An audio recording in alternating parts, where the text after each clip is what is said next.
네, 안녕하십니까. 그냥 말을 하고 싶어서 무작정 이렇게 영상을 찍게 됐습니다.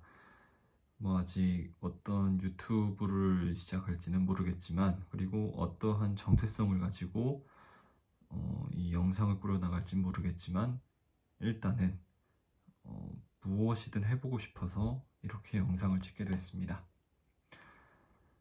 한 3시간 전에 어떤 콘텐츠를 하면 좋을까라는 생각을 했는데, 일단은 저희 게으른 습관을 한번 고쳐보자 라는 생각에서 책을 읽는 시간을 좀 이렇게 강제적으로 갖고, 그 다음에 그것을 좀 기록으로 남겨가지고 변화하는 제 모습을 일단 저 먼저 스스로 확인을 하고, 그 다음에 이러한 축적된 결과물들을 가지고 함께 공유할 수 있으면 더 좋겠다라는 생각에서 이렇게 무작정 시작하게 됐습니다.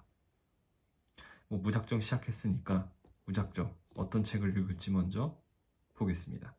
참고로 오늘은 인트로이기 때문에 별다르게 깊게 내용은 아마 안 들어갈 것 같습니다. 자, 각설하고 오늘의 책입니다. 네, 바로 책 이름은 철학자의 설득법이라는 책입니다. 요즘 말하고 글을 쓰는 것에 좀 관심을 많이 갖고 있습니다. 20대가 되면서 가졌던 목표 중에 이제 하나가 바로 말을 잘하고 글을 잘 쓰는 사람이 되자인데, 둘 다 못 지킨 것 같아요. 어떻게 보면은 정말 쉬운 것 같은데 또 어떻게 보면은 어려운 것 같기도 하고, 이 상상 속으로는 뭐든 다 할 수 있잖아요. 예를 들어서 1000명이 있는 관중 앞에서 막 연설을 한다라던가, 아니면 내가 쓴 글들을 모아서 자그마한 책을 냈더니 베스트셀러가 된다라던가, 이런 막연한 생각을 하지만, 사실 말을 연습했다라던가, 말은 연습은 조금 했었습니다. 아니면 글을 쓴다라던가, 글도 조금 쓰는 걸 연습은 했지만, 근데 다 성에는 안 차더라고요. 그래서 이거를 시작한 이유도 말을 좀 잘하고 싶고, 그 다음에 이렇게 책을 읽음으로써 저희 글쓰기 실력도 좀 나아지지 않을까라는 생각에서 이렇게 무작정 시작을 했습니다. 일단은 이 책을 처음 만나게 된 거는, 글쓰기에 관해서 좀 책을 알아보다가 이 책을 언뜻 어느 블로그에서 추천을 하는 것을 보고, 이 철학자의 설득법이라는 제목 자체가 좀 굉장히 끌렸습니다. 철학자 하면은 뭔가 되게 논리적이고 뭔가 빈틈이 없어 보이고, 그리고 그가 하는 말은 이게 진실이든 아니든 간에 타당성은 있다라는 생각이 들잖아요.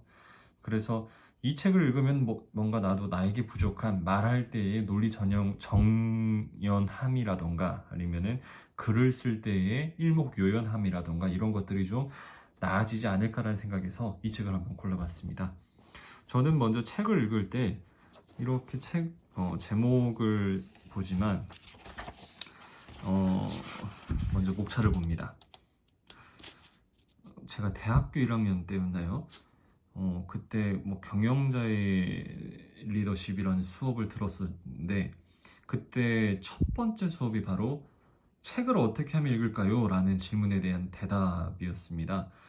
이 질문에 대한 대답을 아무도 못하고 있을 때 저는 그냥 손을 번쩍 들었습니다. 왜냐면 점수를 잘 받고 싶어 가지고, 원래 첫인상이 중요하잖아요. 근데 마침 이제 좀 운이 좋았는데, 그 전날에 책 읽는 방법에 대해서 읽은 게 기억에 나가지고 그냥 뚜벅뚜벅 나가서 설명을 했던 게 바로 이제 이 책을 읽는 방법인데, 그때 비유를 든 게 바로 우리가 어떠한 것을 볼 때 숲을 먼저 보고, 그 다음에 숲 안에 있는 나무를 보고 나무에 있는 가지를 보는 게 좋다라고 비유를 들면서 책 읽는 방법에 대해서 설명을 했던 기억이 납니다. 그렇게 설명을 하고 나니까 그 덕분인지 몰라도 A 플러스를 받긴 했는데, 일단은 이렇게 목차를 먼저, 차례를 먼저 보는 이유는 이 책의 방향성을 좀 볼 수가 있더라고요. 그래서 미리 좀 읽어봤는데, 이 책 같은 경우에는 4가지의 챕터로 구성이 되어 있습니다. 먼저 읽는 방법, 그 다음에 듣는 방법, 말하는 방법, 마지막으로는 쓰는 방법, 이렇게 구성이 되어 있습니다. 좀 알차죠? 우리가 읽고 말하고 듣고 쓰는 이 4가지의 모든 능력을 이 책을 통해서 주워 얻을 수 있다는 게 저는 먼저 매력적으로 느껴졌습니다. 자, 프롤로그를 또 항상 먼저 읽는데요. 여기서 좀 인상 깊었던 구절을 좀 같이 보면서 얘기를 좀 더 나눠보면 좋을 것 같습니다. 이 첫 번째 문단의 첫 문장이 그리고 그에 이어진 부가 설명이 좀 좋더라고요. 같이 좀 살펴볼게요. 만약 자네가 내 강의에 들어온다면 말이야. 수업을 듣고 집에 갈 때 벌써 더 나은 사람이 되어 있을 걸세. 그 다음 날도 마찬가지지. 매일매일 그대는 점점 더 나아지게 될 거야. 고르기아스. 누군지 잘 모르겠습니다. 근데 그 다음에 설명이 나와 있네요. 유명한 소피스트였던 고르기아스의 말이다.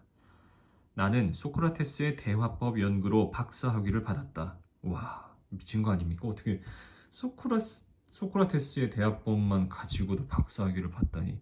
아니, 이 소크라테스라는 사람의 말은 많이 들어봤지만 실제로 이 소크라테스 관련된 책을 처음 읽은 거는 군대였던 것 같아요.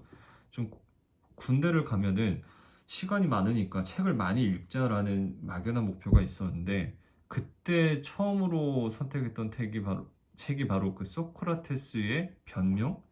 대화법인가? 좀 제목이 또 기억이 안 나네요. 아무튼 그 책이었는데 읽긴 읽었는데 머리에 하나도 안 남는 책 중에 하나였습니다. 좀 어려웠죠. 아무튼 이 부분이 좀 마음에 들었어요. 내가 선정적으로 이 책만 읽으면은 다 됩니다. 이게 아니라 조금 더 나은 사람이 될 수 있다 라고 좀 유연하게 말한 게 설득을 참 잘하는 것 같습니다. 그래서 선택을 한 것 같은데, 근데 여기서 또 반전이 있습니다. 빨간색으로 빗줄을 그었는데, 하지만 그 어떤 책을 봐도 말하기 글쓰기에 직접 도움이 될 것 같지 않다. 무슨 말이냐면 앞에서 뭐 이렇게 이제 소크라테스에 관한 연구를 하면서 박사학위를 받았으니까 그 주변 사람들이 마구 추천을 했대요. 소크라테스를 비롯한 소피스트들의 이 철학자들이 갖고 있는 이 말하기와 글쓰기에 대한 방법을 연구했으니 당신이 이것들을 가지고 책을 내면은 사람들에게 많은 도움을 줄 수 있지 않을까라고 말이죠. 근데 이제 저자가 이렇게 대답을 한 겁니다. 아니, 도움되지 않아. 그 이유는 바로 설득의 기술을 익히는 데는 철저하게 개인 교습이 필요하기 때문이라는 겁니다. 좀 당황스럽죠? 분명 철학자의 설득법이라는 책을 냈는데 개인 교습이 필요하다. 뭐 아무튼 그렇게 돼서 좀 이 책을 이 프롤로그를 통해 가지고 첫 인상을 좀 느꼈는데 일단 저자분이 안광복이라는 분이신데 되게 겸손하다라는 인상을 좀 많이 받았습니다.